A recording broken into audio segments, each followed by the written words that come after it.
Every generation of Pokemon has creatures that are unanimously beloved or widely despised, but no generation's Pokédex was criticized at the time of release more so than Gen 5's. I remember everyone at the time saying, an ice cream Pokemon? A garbage bag? What's next, a cup Pokemon? Ooh. But did some of these Gen 5 Pokemon truly deserve all the hate they got? Of course not. Every Pokemon has something to love about them, and I'm here to highlight the best aspects of these underappreciated fellas. Let me know down below which underrated Pokemon you're a fan of.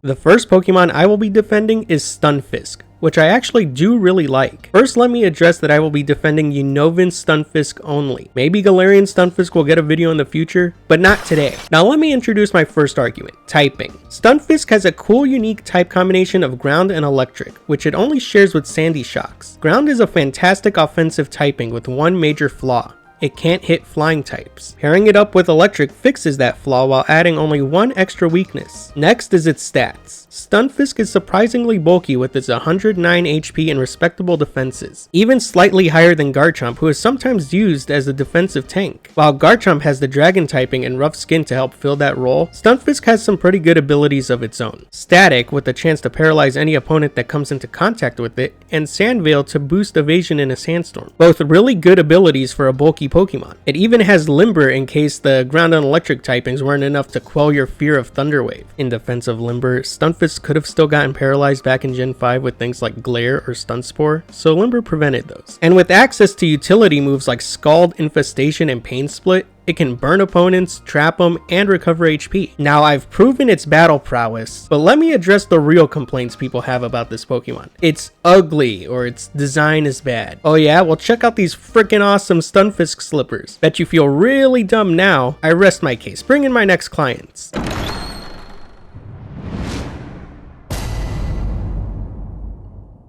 Trubbish and Garbodor. Do they stink as much as people claim? Let's discuss by first taking a look at their stats. Okay, yeah, those aren't great. Well, it does have abilities. Weak Armor's pretty nice. Slap on a weakness policy and maybe you've got something. Okay, yes, Game Freak made it kinda bad at battling, but there are more reasons to like a Pokemon besides just how it does in the competitive scene. Let's take a look at its Pokédex entries. See, it eats trash, so it's taking care of the planet, and it can kill a creature with the toxic liquid from its arm. If the gas engulfs you, the toxins will seep all the way down to your bones. Guys, Garbodor's kinda cool. And you have to admit, Trubbish has a damn good shiny. I may be biased because I did find a full-odd shiny Trubbish during my first playthrough of Black, but that's besides the point. I mean, come on, how can you look at this little guy and say that he's trash? Oh. Alright, bring in my last clients. Monkey! That's right, last up are the monkeys. So, I don't actually know what to say about these guys. Their stats are okay, pretty good speed, and they can be mixed attackers, but they're not really good enough to become anyone's favorites for their battling skills. Their shinies are lackluster, their Pokédex entries aren't very interesting, their abilities are incredibly mediocre, and oh yeah, I'm talking to a cuff, and their designs are, dare I say, kinda lazy. But so what?